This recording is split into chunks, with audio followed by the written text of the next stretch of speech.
Hoy empezamos una nueva serie que se llama La promesa del Espíritu Santo. A ver, ¿pueden decir conmigo promesa? La promesa del Espíritu Santo. ¿Qué quiere decir serie? Que es una secuencia de mensajes que van elaborando un estudio bíblico central. Hoy empezamos hablando de la parte 1, la ascensión. No la asunción, sino la ascensión, de ascender, ¿ok? Pero antes de entrar, les quiero pedir un favor entre paréntesis bien grande a todos los que estamos aquí, que venimos en nuestros autitos. Acuérdense que tenemos afuera nuestros guardias y a la salida no se olviden darles unos pesitos en gratitud, porque ellos están toda la mañana al sol cuidando nuestros autos, ¿sí? No se olviden de nuestros queridos guardias, les mostraremos también amor, reconociendo su trabajo. ¿Amén, iglesia? Ok, hemos hecho una pausa y luego volvemos. Ahora sí, entramos a la parte 1 de la promesa del Espíritu Santo. Y vamos a empezar con una sencilla pregunta. ¿Qué sucedió después de la resurrección de Jesús? La semana pasada celebrábamos el domingo de resurrección y hablábamos del último capítulo del Evangelio de Lucas. En el último capítulo del Evangelio de Lucas encontramos la historia de los hechos alrededor de la resurrección de Jesús. ¿Sabías que el libro de Hechos de los Apóstoles, es el segundo tomo de Lucas? El mismo autor que escribió el Evangelio de Lucas escribió el libro de los Hechos de los Apóstoles, es el tomo 2. Y en el segundo tomo, en Hechos de los Apóstoles, Lucas se concentra en registrar lo que sucedió después de la resurrección, lo que sucedió después de que Cristo resucita. Y hoy vamos a ver un poquito qué es lo que sucede inmediatamente después de que Jesús resucita. Y hoy estamos hablando de la ascensión. El primer gran evento después de la resurrección es cuando Jesucristo regresa al Padre, regresa a su lugar celestial junto a Dios Padre, a su absoluta divinidad. ¿Ok? Y vamos a comenzar a leer la primera parte del libro de Hechos. Hechos capítulo 1, versículos 1 al 3. Y dice así: estimado Teófilo, si no sabes qué nombre ponerle a tu hijo, ponle Teófilo, hijo de Dios. Estimado Teófilo, en mi primer libro me referí a todo lo que Jesús comenzó a hacer y enseñar. ¿Cuál es su primer libro? Ustedes ya saben. ¿De qué libro está hablando? Lucas. Denle un aplauso al único que está prestando atención. En mi primer libro, en Lucas, dice: me referí a todo lo que Jesús comenzó a hacer y enseñar hasta el día que fue llevado al cielo, luego de darles instrucciones por medio del Espíritu Santo a los apóstoles que había escogido. Después de padecer la muerte, se les presentó dándoles muchas pruebas convincentes de que estaba vivo. Durante 40 días se les apareció y les habló acerca del reino de Dios. Y nos vamos a detener aquí un minuto. Lucas, para los que les gusta la literatura de todo el Nuevo Testamento, Lucas es el autor con mayor nivel literario. Es un tipo que escribe muy bien, escribe un nivel de griego muy elevado y él sabe y escoge con cuidado lo que va a escribir. Y Lucas aquí dice una cosa súper interesante. Nos vamos a detener aquí un minuto. Dice que Jesús, después de padecer la muerte, Jesús murió, ¿sí? Después de que Jesús murió, de eso hemos hablado en detalle la anterior semana, ¿qué hizo? Se les presentó, ¿a quién? A los discípulos. Si leen el versículo 2, ahí dice aquí de quién está hablando, dándoles, y aquí quiero que se detengan un ratito, muchas pruebas convincentes de que estaba vivo. Jesús murió, dice Lucas, efectivamente, no se hizo al muerto, no se desmayó, murió. Y después de que murió, y sabemos por el Evangelio de Lucas que lo enterraron en la tumba de José de Arimatea. Bueno, José de Arimatea no está en el Evangelio de Lucas, pero sabemos que lo enterraron en una tumba prestada. Y él dice, después de eso, ¿qué hizo Jesús? Se les presentó durante 40 días con muchas pruebas convincentes de que estaba vivo. ¿Cuáles son esas pruebas convincentes de que Jesús estaba vivo? Si ustedes leen otra vez el Evangelio de Lucas, el último capítulo, se van a dar cuenta que durante esos 40 días Jesús se presenta donde los discípulos y ¿qué hace? Come con ellos, se sienta a la mesa y les dice: denme algo de comer, comeremos juntos. Jesús les dice: mírenme, soy yo. Lo podían reconocer. Jesús les dice: toquen mis manos, toquen mi cuerpo. No soy un fantasma, estoy vivo. Las pruebas con las que Jesús se presenta a los discípulos no son las pruebas de algo que te has imaginado, o de una visión, o de un sueño. Él se presenta, y por eso Lucas dice, con muchas pruebas convincentes. ¿Pueden decir conmigo convincente? Ya, lo que está detrás de esa frase, pruebas convincentes, es una sola palabra en griego que quiere decir pruebas claras, pruebas evidentes, ¿sí? Pruebas reales. ¿Ya? ¿Qué pruebas? Que podían tocarlo, reconocerlo, sentarse a la mesa con él. Él se les presenta con claridad, y no una vez, no un día, no un ratito, durante un lapso de 40 días. En 1 Corintios capítulo 15 versículo 6, no lo vamos a leer, pero Pablo registra que en un momento Jesús se presenta a 500 personas a la vez, a un grupo grande. Dice, se les apareció a las mujeres, se les apareció a los discípulos, se les apareció a su hermano Jacobo, y en un momento se le apareció a 500 personas, a un grupo grande de gente, 4 veces la cantidad de gente que estamos acá. Harta gente, con pruebas convincentes de que él estaba vivo. Amén. ¿Y qué hizo durante este tiempo? Ahí mismo nos dice, les habló acerca del reino de Dios. Jesús continuó predicando lo mismo que predicó antes de morir. No es que se apareció con otra cosa, ¿no ve? Ucha, les cuento que me he ido al cielo, he vuelto y me había equivocado. Continuó con su mismo ministerio. Él seguía siendo el mismo Jesús, el Hijo de Dios, hecho hombre. Amén. ¿Estamos aquí? Entonces continúa Lucas, el mismo capítulo 1, y vamos a continuar con la siguiente parte. Vamos a leer versículo 4 al 8. Una vez, dice Lucas, mientras comía con ellos, les ordenó, les dio una orden, no les consultó, les dijo: esto van a hacer. No se alejen de Jerusalén, sino que esperen. ¿Que esperen qué? ¿Qué dice ahí? ¿Esperen qué? ¿Pueden decir conmigo promesa? Fuerte, a ver, ¿promesa? De eso vamos a hablar en esta serie. No se alejen de Jerusalén, sino esperen la promesa del Padre, de la cual les he hablado. No sé por qué la NBI escoge decir no se alejen, porque en realidad el griego dice no se vayan, quédense en Jerusalén. No se alejen, puede decir, no, me voy a ir un poquito más lejito, un poquito cerca, ¿no ve? Pero Jesús les dice, quédense aquí, quédense en Jerusalén hasta que venga la promesa del Padre, de la cual les he hablado. ¿Cuándo les habló eso Jesús? Durante su vida terrenal, durante su ministerio. ¿Se acuerdan que en Juan registra y dice que Jesús les dijo, les conviene que yo me vaya, porque si no me voy, el Padre no enviará al Espíritu Santo? Amén. Entonces Jesús les dice, ahora sí va a venir la promesa, no se vayan de aquí hasta que venga la promesa de la cual yo les había hablado. Y aquí continúa y dice, Juan bautizó con agua, pero dentro de pocos días ustedes serán bautizados con el Espíritu Santo.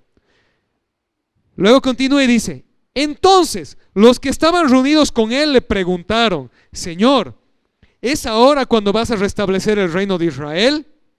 No les toca a ustedes conocer la hora ni el momento determinados por la autoridad misma del Padre, les contestó Jesús. Pero cuando venga el Espíritu Santo sobre ustedes, recibirán poder y serán mis testigos tanto en Jerusalén como en toda Judea y en Samaria y hasta lo último de la tierra. Muy bien, ahora aquí nos vamos a detener otra vez un par de minutos. Estamos tratando de desglosar, de analizar esta introducción de Lucas. Primero nos dice que Jesús resucitó. que se presentó durante 40 días con pruebas claras a un montón de gente. Y aquí entonces comienza a decirnos que Él les dio una orden, que no se vayan de Jerusalén, y luego dice esto. Les dice: Juan bautizó con agua, pero dentro de pocos días ustedes serán bautizados con el Espíritu Santo. ¿Estamos acá? Quiero que se queden con esta idea en la cabeza, porque de esto vamos a hablar en un minuto. Y la otra cosa con la que quiero que se queden en la cabeza, y ahora vamos a ver si la tecnología aquí me ayuda, les voy a resaltar acá dos palabritas. Vamos a ver si funciona. ¿Lo pueden ver? ¿Sí? Ahí dice hora y momento. Quédense con esas dos palabritas. No les toca a ustedes saber la hora ni el momento determinado. Y entonces vamos a avanzar, porque ellos le preguntaron: ¿vas a restablecer el reino de Dios, el reino de Israel? Y Jesús les responde esto: no les toca a ustedes conocer la hora ni el momento determinado por la autoridad misma del Padre, les contestó Jesús. Y luego les dijo: pero hay una cosa que sí van a saber, y es cuando reciban la promesa. Empezaremos hablando de bautizo. ¿Qué significaba ser bautizados en esa época? El bautismo era una práctica común en las épocas de Jesús, y era un ritual, una ceremonia de identificación con un movimiento en particular. El bautismo marcaba un antes y un después. ¿Estamos bien? ¿Sí? Jesús no se inventó el concepto de bautizar. De hecho, Juan el Bautista bautizaba antes que Jesús. ¿Se acuerdan? Juan el Bautista vino a preparar el camino, dice la Biblia, para la venida de Jesús.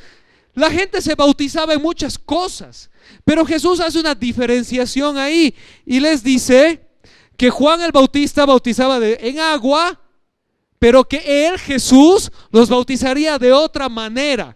¿Quién se acuerda cómo promete Jesús bautizar? Lo acabamos de leer. Jesús les dice: Juan bautizaba en agua, pero ustedes serán bautizados en el Espíritu Santo. Esta es una distinción que es muy importante y muy profunda. No es una distinción poco importante.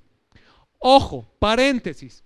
Jesús no está diciendo que no bauticen en agua. Sabemos que los discípulos por mandato de Jesús bautizaban en agua, pero Jesús está haciendo énfasis de otro tipo de bautizo que Él enviará. ¿Estamos acá? ¿Amén? ¿Me están siguiendo? Sí, ok.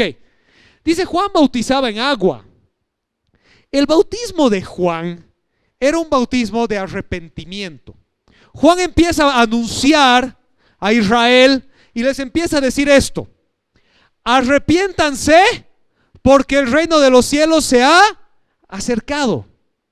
Conviértanse de sus malos caminos. ¿Estamos aquí? ¿Sí? Juan se para en medio de Israel a proclamar a voz en cuello desde el río Jordán: arrepiéntanse, dejen sus malos caminos, dejen su incredulidad, dejen su apostasía, porque el reino de los cielos se ha acercado. Y la gente que llegaba donde Juan y creía en el mensaje de Juan, ¿qué hacía? ¿Qué hacía? ¿Qué hacía? Ayúdeme, ¿qué hacía? Se bautizaba. Se bautizaba. Era un acto simbólico. ¿Pueden decir conmigo simbólico? Era un acto simbólico, un simbolismo. Habías creído en el mensaje de Juan y te bautizabas en el río Jordán como una manera de identificarte con el movimiento de Juan el Bautista. Un movimiento de arrepentimiento, de dejar el pecado y seguir a Dios. ¿Vamos bien hasta aquí? ¿Sí? Pero el bautismo de Juan tenía dos componentes importantes. Uno es que dependía de tus fuerzas. Tú decidías arrepentirte y tratar de buscar a Dios. Y dos, que era un bautismo en preparación, porque Juan mismo anunciaba que el reino de los cielos se había acercado. ¿Estamos acá? Y cuando Juan ve a Jesús, dice: aquí está el cumplimiento de lo que yo anunciaba. Él es lo que yo les estaba diciendo. Vine a prepararlos para recibirlo a Él, a Jesús. Amén, ¿vamos bien? Bautismo de Juan, bautismo simbólico, un bautismo de arrepentimiento, un bautismo que dependía del deseo, de las ganas, de las fuerzas de uno y que era en preparación para algo. ¿Estamos acá? Amén. Ok, Jesús les dice, los voy a bautizar en el Espíritu Santo. El bautismo de Jesús no era un bautismo simbólico, era un bautismo renovador. El Espíritu mismo de Dios, el Espíritu Santo mismo, vendría sobre los discípulos, los llenaría a ellos y les daría una vida nueva. Haría de ellos, como dice después Pablo en 2 Corintios 5:17, nueva creación. Lo viejo pasó, ahora eres una nueva criatura. El bautismo de Jesús no era un bautismo en la expectativa de que el reino de los cielos vendría, era un bautismo que significaba la llegada, la irrupción del reino de los cielos en la tierra.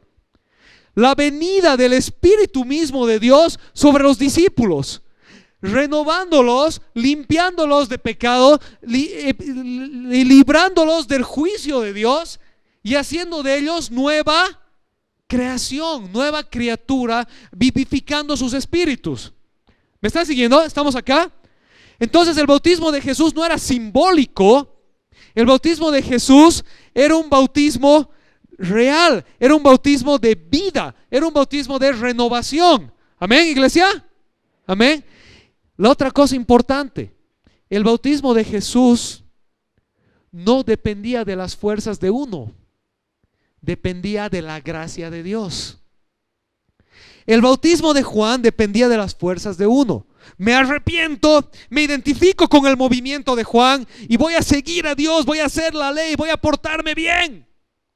El bautismo de Jesús en el Espíritu depende de la gracia de Dios. Él enviará su Espíritu sobre ustedes para hacerlos nuevas criaturas. Amén. ¿Estamos acá? No depende de mí, de mis fuerzas, de mis ganas, de mi deseo. Depende de rendirme a su gracia. Amén. Y por eso Jesús les dice, quédense aquí, esperen, no se vayan hasta que venga sobre ustedes la promesa del Padre, el Espíritu Santo, porque el Espíritu Santo es un diferenciador enorme entre vivir la vida en mis fuerzas, en mi carne, a mi manera, y vivir la vida en la gracia de Dios, en sus fuerzas, vivificado por Él. Amén, ¿estamos acá? Entonces, en respuesta a esto, Jesús les dice, quédense aquí hasta que venga la promesa del Padre de la cual les he hablado. Y ellos le hacen una pregunta. ¿Quién se acuerda cuál era la pregunta de los discípulos? ¿Qué le preguntan a Jesús? ¿Alguien por ahí se acuerda? Está bien. Dice, ¿restaurarás en este tiempo el reino de Israel? ¿Se acuerdan? Le preguntan eso. Y Jesús les responde y les dice a ellos, no les toca a ustedes conocer la hora ni el momento determinados por la autoridad misma del Padre. ¿Se acuerdan? Les dije que presten atención a esas palabras, la hora ni el momento determinados por la autoridad misma del Padre. Jesús ahí usa dos palabras griegas importantes que en la traducción del NBI se pierden un poco. Cuando dice no les toca a ustedes saber la hora ni el momento, Jesús usa dos palabras griegas que son cronos y kairos. Estas dos palabras simbolizan los dos conceptos del tiempo. Nosotros hoy en día seguimos teniendo este concepto de tiempo, ¿sí? El cronos es el tiempo cronológico. Un minuto, una hora, un día, una semana, un año. ¿Estamos bien? El paso del tiempo normal. El kairos es un periodo de tiempo, una estación, un momento especial. ¿Me están siguiendo? ¿Sí? Es como cuando te preguntan, digamos, sobre tu cumpleaños. Tú puedes responder sobre tu cumpleaños de dos maneras. Una manera de responder sobre tu cumpleaños es decir, mi festejo empezará a las 7 de la noche, a las 8:30 soplaré las velitas, a las 10 de la noche cantaré el mariachi y a las 11 de la noche irán cada uno a su casita. ¿Sí? Ese es el relato cronológico de tu festejo de cumpleaños. ¿Sí? El relato del Kairos, es decir, durante mi cumpleaños, durante el periodo de mi cumpleaños, vendrán mis amigos y mis familiares y cantaremos alabanzas al Señor por mi vida y me darán regalos en honor al amor que me tienen y abriré los regalos y sacarán fotografías y el festejo de mi vida quedará inmortalizado. Estás contando el periodo de tiempo de tu cumpleaños, pero no cronológicamente, sino englobando la estación, la etapa. ¿Vamos bien? ¿Sí? Jesús les dice a los discípulos, no les corresponde a ustedes saber ni el cronos, ni el kairos de lo que Dios ha determinado en su propia autoridad. Dios no ha consultado a nadie, porque Dios no le tiene que consultar a nadie. Él tiene autoridad en sí mismo. Él es la autoridad. Y en su autoridad, Él determina los tiempos. Y los tiempos que Él determina son de su propia soberanía. ¿Vamos bien? ¿Me están siguiendo? Entonces los discípulos le preguntan, Señor, ¿vas a restaurar ahora el reino de Israel o cuándo? Y Jesús les dice, esa es autoridad de Dios, no de ustedes. No les compete a ustedes saber eso. De hecho, cuando en la traducción española dice no les toca o no les corresponde a ustedes saber, en el griego la palabra no les corresponde a ustedes saber es la palabra ser. En otras palabras les dice no es de ustedes, no está en ustedes. Ustedes no poseen las cualidades para saber los tiempos de Dios que son de su sola autoridad. Está fuera de su registro, está fuera de su espacio. Está fuera de su capacidad humana de entender y de conocer. ¿Sí? ¿Me están siguiendo? ¿Sí? Más o menos es como cuando vas al médico o estás hablando con algún programador y le dices, a ver, explícame cómo funciona esto. Y te mira y te dice, no te puedo explicar porque no tienes cómo saber. Tendrías que estudiar 10 años para entender lo que te voy a decir. No está en ti el entender esto. ¿Me entienden? Pero van más allá Jesús y les dice, o sea, ustedes no tienen la capacidad de entender los tiempos que Dios ha determinado en su sola soberanía. Ni el tiempo cronológico, ni la estación de tiempo. Es decir, no les voy a dar ni fecha, ni tampoco les voy a decir cómo darse cuenta. ¿Estamos bien? ¿Sí? Ahora, entre paréntesis, un poco antes, cuando Jesús estaba todavía antes de la muerte, en el mismo libro de Lucas, también en Mateo, Jesús habla de las señales antes del fin. Pero recuerden cómo termina Jesús cuando dice las señales antes del fin. Y verán esto, y verán esto, y verán esto, y verán esto. Y aún no será el fin. ¿Estamos acá?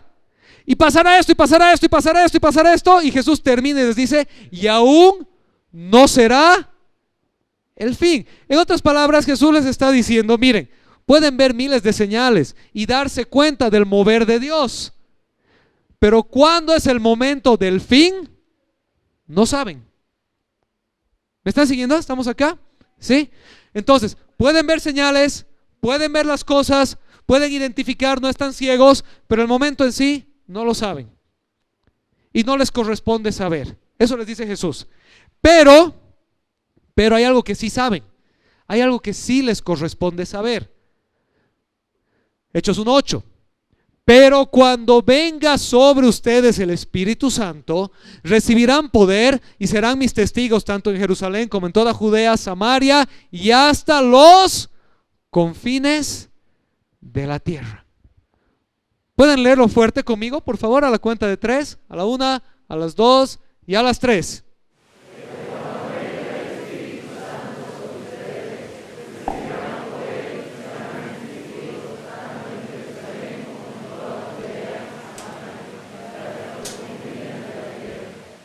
Jesús es el maestro, literalmente es el maestro, pero una de sus áreas de maestro es agarrar y realinear una pregunta equivocada a una respuesta correcta. Señor, ¿cuándo vendrá el reino de los cielos? ¿Cuándo establecerás el reino de Israel? No les corresponde a ustedes, pero de esto sí ocúpense. Dejen de preocuparse de lo que no saben y ocúpense de lo que sí saben. Dejen de preocuparse de lo que no les toca, lo que no les compete, y ocúpense en lo que sí les compete. ¿Me están siguiendo? ¿Sí? ¿Te ha pasado eso con tus hijos alguna vez? Que le dices, anda a limpiar tu cuarto y te empieza a preguntar todo, ¿sí? Y le respondes y te pregunta y le respondes y al final dices, ya déjate de preocupar de eso y anda a limpiar tu cuarto. Haz lo que tienes que hacer. Jesús les dice a los discípulos, ¿saben qué? Hay algo que sí les corresponde a ustedes. Hay algo que sí es de ustedes, que está en ustedes, que pueden saber, que tienen que hacer, que lo van a recibir. Y es el Espíritu Santo que los va a capacitar para ser testigos. Amén. ¿Estamos acá? Amén, iglesia. Amén. Entre paréntesis, ¿sabes por qué es esto tan importante? Porque a veces es triste ver cómo hasta ahora, más de 2000 años después, hay cristianos que siguen tratando de llevarle la contra a Jesús. Y siguen tratando de descifrar y decir, es el año 2000, alístense, el mundo se acaba porque 2000, un milenio antes, un milenio después y no sé qué, y el 2000 no pasó nada. Y entonces ha venido el COVID y el mundo se va a acabar y ahora sí, ay, y no sé qué, y no pasó nada. Y luego alguien escribía por ahí el otro día y decía, la guerra en Ucrania y los tiempos de Dios. Y ahora la guerra en Ucrania es el fin del mundo. Y siguen haciendo lo mismo que los discípulos le preguntaron a Jesús, ¿cuándo vas a volver? Y Jesús les sigue respondiendo y diciendo, no les compete a ustedes esa información. ¿Amén? ¿Qué les compete? Recibir el Espíritu Santo y ser testigos de Cristo, de su poder, de su muerte y de su resurrección y de que Él vive y de que Él reina y de que Él volverá en Jerusalén y en Judea y en Samaria y hasta lo último de la tierra. ¿Qué sería eso para nosotros? En tu casa, en tu barrio, en tu ciudad y donde sea que Dios te lleve. Amén. ¿Estamos acá? Así que no te dejes engañar, no te dejes robar la vida, el tiempo, tu relación con Dios por andar escarbando, investigando y complicándote la vida con imaginaciones y fantasías de personas que no tienen nada mejor que hacer. Mejor escucha a Jesús, escucha a la fuente, escucha al que tiene la autoridad, escucha al que murió, resucitó y va a volver, y dedícate a lo que Él te dijo que te dediques, a ser testigo de Él, a ser lleno de su Espíritu, a recibir su promesa. Amén. ¿Estamos acá? ¿Cuál es la promesa que Él hizo? Dios enviará su Espíritu Santo sobre los discípulos y ellos ya no serán simplemente testigos visuales del poder de Dios y de la resurrección, sino que recibirán poder para ser testigos activos de la resurrección de Cristo. No te olvides que ellos fueron testigos visuales. ¿Se acuerdan cómo empieza Lucas el libro de Hechos? Se apareció a ellos por 40 días con pruebas convincentes. ¿Están acá? ¿Sí? ¿Se acuerdan? 40 días comieron con Él, lo tocaron, lo escucharon, charlaron, lo vieron. Ellos fueron testigos visuales. Pero Jesús les dice, eso no va a ser suficiente. Va a necesitar algo más. Ustedes tienen que ser testigos activos de mi resurrección. Llegará el Espíritu Santo y los capacitará para eso, para testificar con poder la resurrección de Cristo. Amén. Esos mismos testigos que en la cruz salieron corriendo, después de la venida del Espíritu Santo, dieron su vida por Cristo.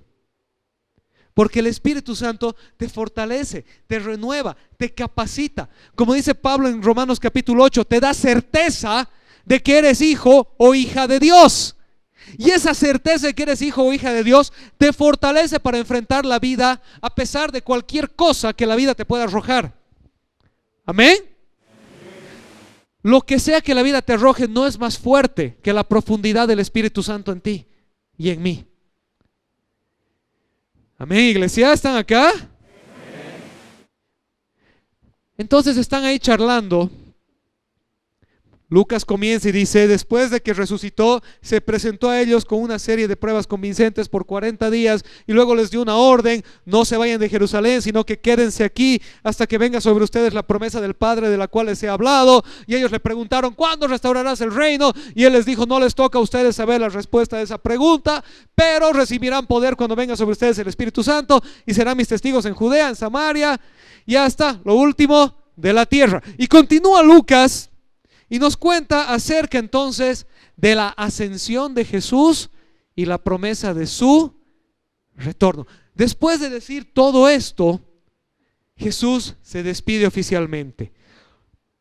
Hechos 1, 9 al 14. Habiendo dicho esto, mientras ellos lo miraban, fue llevado a las alturas hasta que una nube lo ocultó de su vista. Ellos se quedaron mirando fijamente al cielo mientras él se alejaba. De repente se les acercaron dos hombres vestidos de blanco y les dijeron: Galileos, ¿qué hacen aquí mirando al cielo? Este mismo Jesús que ha sido llevado de entre ustedes al cielo vendrá otra vez de la misma manera que lo han visto irse. Entonces regresaron a Jerusalén desde el monte llamado de los Olivos, situado aproximadamente 1 kilómetro de la ciudad. Cuando llegaron, subieron al lugar donde se alojaban. Estaban allí Pedro, Juan, Jacobo, Andrés, Felipe, Tomás, Bartolomé, Mateo, Jacobo hijo de Alfeo, Simón el celote y Judas hijo de Jacobo. Los 11 discípulos menos Judas Iscariote, ¿no ve? Judas Iscariote ya había muerto. Todos saben por qué, espero. Todos en un mismo espíritu se dedicaban a la oración junto con las mujeres, con los hermanos de Jesús y con su madre María. Jesús les termina de dar sus órdenes, les dice lo que les corresponde hacer y lo que no, y se despide de ellos. Se despide de ellos y asciende al cielo de vuelta al Padre y es recibido por unas nubes, y cuenta que ellos lo estaban mirando, buscando, y se les aparecen dos hombres de blanco y les dicen: ¿por qué buscan a Jesús entre las nubes? Así como lo han visto irse, Él va a regresar. Ahora aquí, para que no se duerman, tengo un premio especial para el que me da una respuesta. Pero no vale adivinar. Tiene que ser una respuesta bien específica. Estos,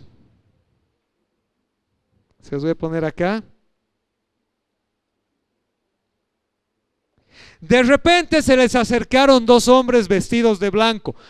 ¿Dónde hemos visto a estos dos hombres vestidos de blanco antes? Libro, capítulo. Es la prédica de la anterior semana. Al principio, hasta mañana les he dado chanchulla incluso. Levanten la mano, ¿quién sabe? ¿Dónde hemos visto a estos dos hombres de blanco? No es en Génesis. Pero libro y capítulo, ya han dicho Lucas. Les falta el capítulo. A la cuenta de 3 o me lo quedo yo. Allá, Marquito. Lucas 24, excelente. Denle un aplauso al Marco, por favor. Lucas 24, estos dos hombres de blanco se aparecen. ¿Por qué? Porque tanto en Hechos 1 como en Lucas 24, las personas estaban buscando a Jesús en el lugar equivocado. En Lucas 24 fueron a buscarlo en la tumba, fueron a buscarlo entre los muertos. Y estos hombres de blanco les dicen: ¿por qué buscan entre los muertos al que vive? ¿No está aquí? Resucitó. Y aquí en Hechos se quedan mirando a las nubes, esperando que haya subido, recogido sus cosas y vuelto, me imagino. Y ellos se les aparecen y les dicen: ¿por qué lo buscan ahí arriba? Ya les ha dicho, les acaba de decir lo que tienen que hacer. Vayan a Jerusalén y esperen la promesa del Espíritu Santo. En estas palabras de los dos ángeles, no vamos a ver la de Lucas porque la hemos visto la anterior semana, Pero estas palabras de los ángeles aquí ahorita, y en las palabras de Jesús justo antes de irse, están las dos grandes promesas que Jesús deja a los discípulos y a la iglesia a partir de que Él asciende al cielo hasta el día que Él regrese. La primera promesa es que Él enviará a su Espíritu Santo a habitar en los creyentes. ¿Estamos acá? Esa es la primera gran promesa. Él enviaría a su Espíritu Santo a habitar en los creyentes. Y de esta primera promesa es de la que vamos a hablar a lo largo de esta serie. Y vamos a ver cómo el libro de Hechos registra la llegada de esta promesa, la promesa del Espíritu Santo, con un objetivo claro. La llegada del Espíritu Santo tenía un objetivo claro: capacitar, empoderar a los discípulos para ser testigos de Jesús. Ese mismo Espíritu Santo que les fue prometido a ellos, nos es prometido y dado a nosotros para el mismo objetivo: empoderarnos y capacitarnos para ser testigos activos de su resurrección. Amén, ¿estamos acá? Amén. La segunda promesa es que Él volverá de la misma manera como se fue. ¿Se acuerdan lo que dicen los ángeles? Varones galileos, ¿por qué buscan a Jesús entre las nubes? Así como lo han visto irse, Él también volverá.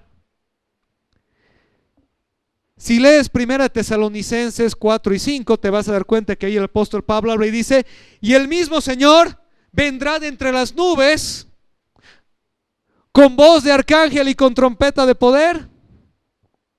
Y entonces los que han muerto en Cristo resucitarán primero, y los que quedamos vivos nos encontraremos con Él.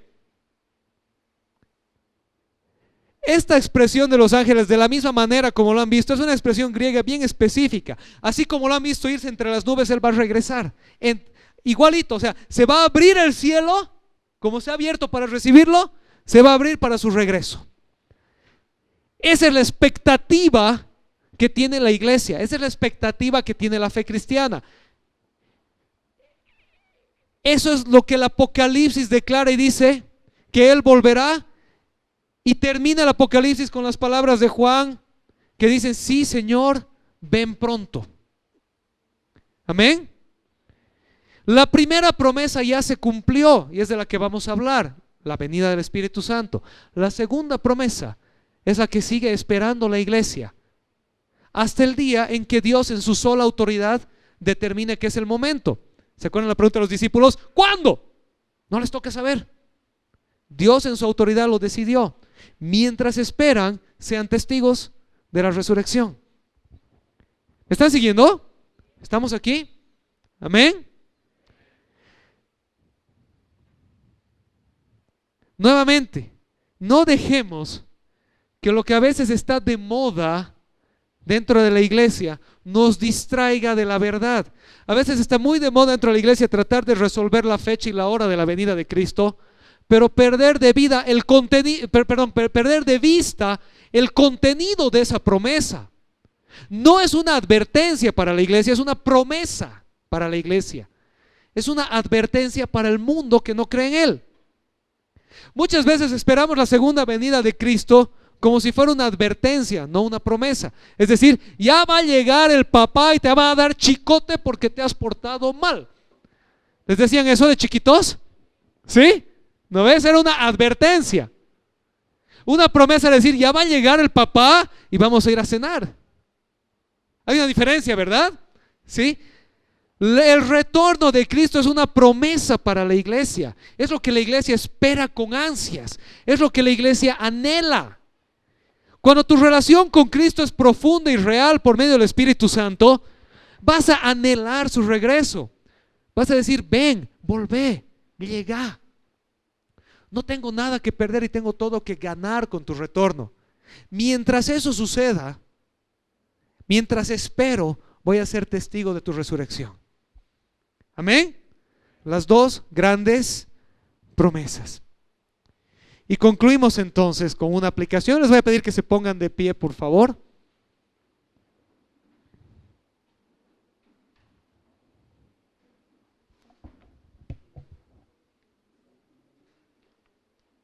En un momento más vamos a compartir la cena del Señor. Antes de compartir la cena del Señor, quisiera que aterricemos en algunas cositas. La resurrección de Cristo es uno de los hechos antiguos con mayor respaldo histórico. El hecho de que Jesús resucitó y de que los primeros apóstoles no se lo inventaron de su imaginación, sino que realmente ellos tenían la convicción absoluta de que ellos vieron a Jesús resucitado, es un hecho histórico. Es un hecho histórico altamente respaldado. La resurrección de Cristo es nuestra garantía de que así como Él se fue, también regresará. ¿Cuándo? No les toca saber, no sabemos. Pero así como Él se fue, Él regresará. Mientras esperamos su retorno, Él no nos dejó solos, sino que envió a su Espíritu Santo a morar en nosotros. ¿Estamos acá, iglesia? ¿Sí? Jesús nos dijo: chao muchachos, cualquier rato vuelvo. Mientras tanto, vean qué hacen. Se fue y les dijo: va a llegar sobre ustedes el Espíritu mismo de Dios. Mi mismo Espíritu, Dios mismo, va a morar en ustedes. No están solos, están acompañados, están empoderados. Les encanta esa palabra ahora, ¿no ve? Están empoderados y empoderadas con el Espíritu mismo de Dios hasta que Él regrese. Amén. Es su Espíritu el que nos fortalece, nos consuela, nos equipa y nos renueva cada día. Cada día, todos los días, tienes acceso a la presencia misma de Dios, al consuelo de Dios, al amor de Dios, a la fortaleza de Dios en tu vida, porque su Espíritu Santo está en ti todos los días. Y entonces aquí viene la invitación a que dejes de enfrentar la vida en tus propias fuerzas. Dios quiere bautizarte en su Espíritu Santo, pero requiere que tú lo aceptes por la fe. ¿Qué quiere decir bautizarte con su Espíritu Santo? Lo mismo que les ofreció a los discípulos, que por la fe en Él, su Espíritu venga a ti, te renueve, te vivifique, te fortalezca, te haga nueva criatura, te conecte con Dios, te adopte. Hace un par de semanas hemos visto acerca de lo que hace el Espíritu Santo en nosotros. Si no se acuerdan, pueden buscar el mensaje que se llamaba ¿Eres iglesia o asistes a ella? Y ahí van a poder ver lo que hace el Espíritu Santo en nosotros. Pero hoy quiero invitarte a que si no lo has hecho antes, le entregues tu vida a Cristo, a que seas bautizado por su Espíritu. Una vez que el Espíritu Santo viene a ti, Él nunca más te abandona, pero ¿sabes qué? Te abre las puertas a una relación. Y esa relación es como cualquier otra relación. Tú la puedes cultivar o tú la puedes descuidar. Si caminas por la vida como un cristiano débil, es porque has descuidado tu relación con Dios. Es porque tal vez tu relación con Dios se limita a 45 minutos el domingo, porque tal vez después de los 20 minutos de prédica estás mirando el reloj. Pero si tú cultivas tu relación con Él por medio de tu oración, de la lectura de la palabra, viniendo a la iglesia con ganas de alabarle y de recibir palabra de Él, por medio de buscarle y de obedecerle, esa relación va a ir creciendo y vas a percibir su consuelo, su amor, su compañía, su fortaleza, su guía en tu vida. Amén. Hoy es un buen momento de que no vayas más por la vida en tus fuerzas, tú solo. Hoy es buen momento de que le digas al Señor: bautízame con tu Espíritu Santo, lléname de ti, dame nueva vida. Si ya le entregaste tu vida a Él antes, ya estás bautizado en el Espíritu Santo. Pero ¿sabes qué? Si lees el libro de Hechos vas a ver que ellos fueron bautizados en el Espíritu una vez, pero fueron llenados por el Espíritu una y otra y otra y otra y otra vez. Si has estado viviendo la vida separado de Él, es un buen momento que le digas: lléname otra vez, lléname otra vez. Ayúdame a buscarte, a caminar contigo. Ya no quiero enfrentar la vida por mi cuenta. Quiero enfrentarla en ti, en tu consuelo, en tu amor, en tu fortaleza. Quiero ser testigo de la resurrección de Cristo y anhelar tu retorno. Amén, iglesia.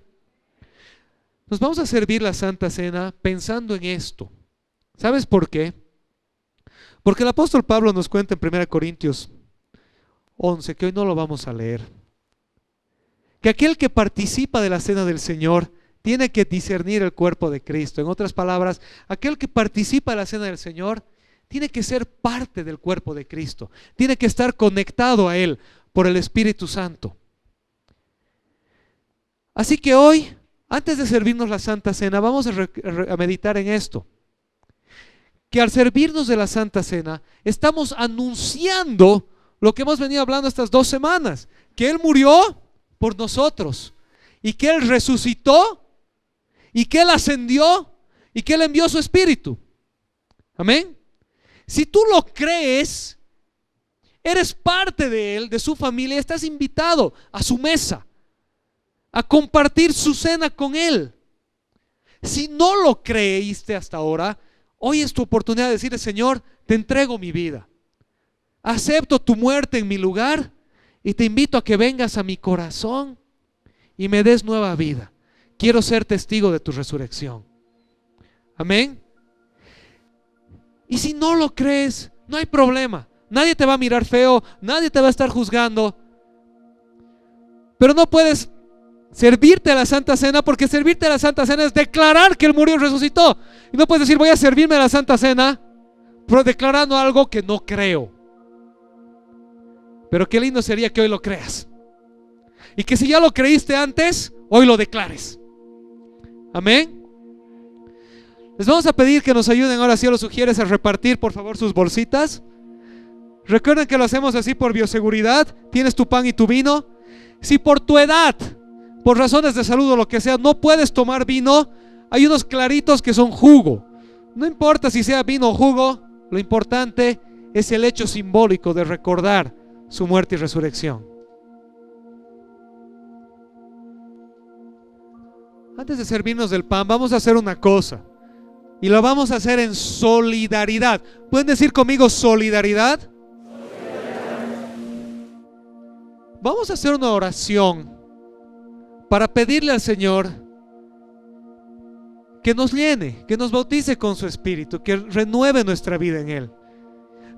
Si tú ya recibiste a Cristo antes, no tienes que volverlo a hacer, lo hiciste una vez. Pero ¿sabes qué? Puede que haya alguien a tu lado que quiera recibir a Cristo y que por miedo o vergüenza no quiera orar, porque va a decir: todos me van a mirar. Y aquí viene la solidaridad, porque yo no conozco tu corazón, y así te escucho hablar. No conozco tu corazón, solo Dios lo conoce. Vamos a orar todos juntos, para que si alguien por vergüenza no se atreva a orar, ahora pueda orar en libertad. Amén. Dios verá tu corazón. Si lo estás haciendo por solidaridad, Dios te va a decir: qué bien, gracias. Si lo estás haciendo por primera vez y de manera genuina, Dios se va a alegrar contigo y te va a abrazar. Y si lo estás haciendo de boca para afuera, pues será entre tú y Dios. Amén.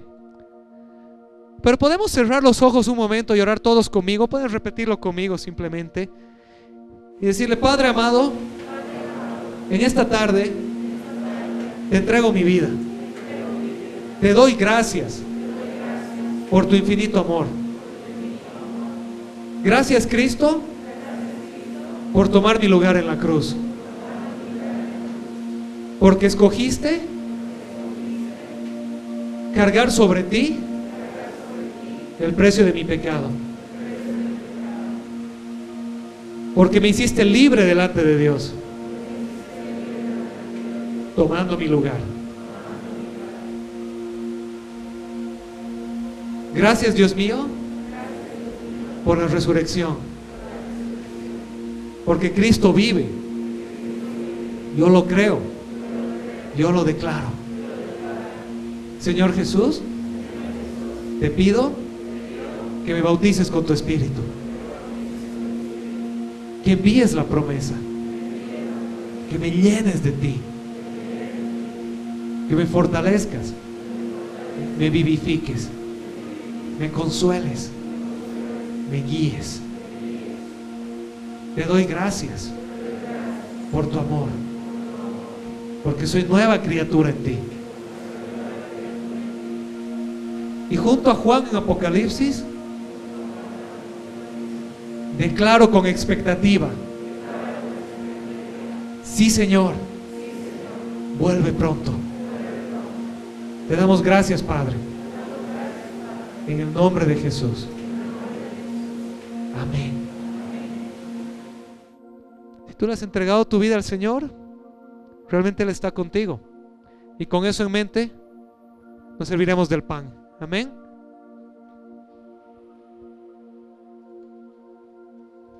El pan representa su cuerpo que fue entregado por nosotros, entregado en la cruz, partido por nosotros. Y el vino, Jesús dice, representa mi sangre de un nuevo pacto. El libro de Hebreos nos dice que tenemos un nuevo pacto con mejores promesas. Porque el pacto de Moisés, la ley decía: el que haga estas cosas vivirá por ellas.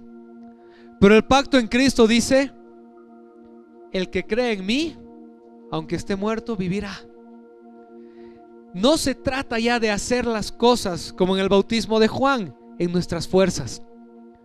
Se trata de depender de su gracia, de su amor, de su favor, de su poder, de su presencia en medio nuestro, de caminar con Él. Por eso son mejores promesas, porque ya no se trata de mí, de lo que yo pueda o logre hacer, de mis errores, mis fallas. Se trata de Él, de lo que Él hizo por mí y de su fortaleza en mi debilidad. Amén. Lo digo en primera persona porque no quiero que lo tomes así. Eres tú con Dios, su fortaleza en ti, su amor en ti, su promesa en ti. Amén. Y con eso en mente vamos a orar y nos vamos a servir del vino. Señor Jesús, te damos gracias nuevamente. Gracias, Dios eterno, porque tenemos un nuevo pacto en mejores promesas, que no depende de nosotros, depende de ti, de tu amor, de tu presencia, de tu consuelo, de tu perdón, de tu fortaleza.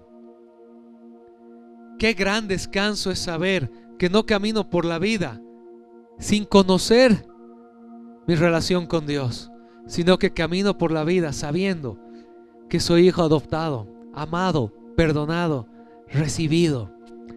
Y todo eso, gratis para mí, te costó todo a ti. Tanto amó Dios al mundo que dio a su único Hijo, para que todo aquel que en Él crea no se pierda, mas tenga vida eterna. Y así como Jesús decía en el mismo Evangelio de Juan: nadie toma mi vida, sino que yo la pongo voluntariamente, y tengo autoridad para darla y tengo autoridad para tomarla de nuevo. Gracias, Señor, porque el sacrificio de Cristo en la cruz fue el amor de la Trinidad completa, Padre, Hijo y Espíritu Santo, ejecutando el plan de salvación en favor nuestro, para llevarnos de vuelta a casa. Que nunca tengamos por poco tu gran amor y el alto precio que fue pagado para que hoy tengamos vida en ti y seamos beneficiarios de la promesa del Espíritu Santo que hoy mora en nosotros. Te damos gracias, Señor, en el nombre de Jesús. Amén. Amén. Podemos servirnos del vino.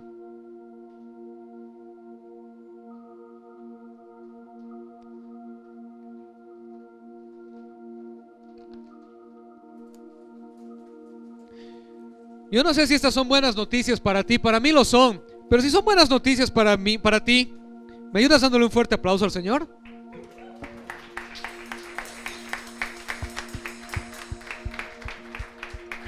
Amén. Hermanos, qué hermoso mensaje, qué hermoso momento. Espero que hayan sido tan bendecidos ustedes como lo he sido yo. Les deseo una muy linda semana, mucha bendición y no se olviden seguirnos en las redes sociales. Bendiciones.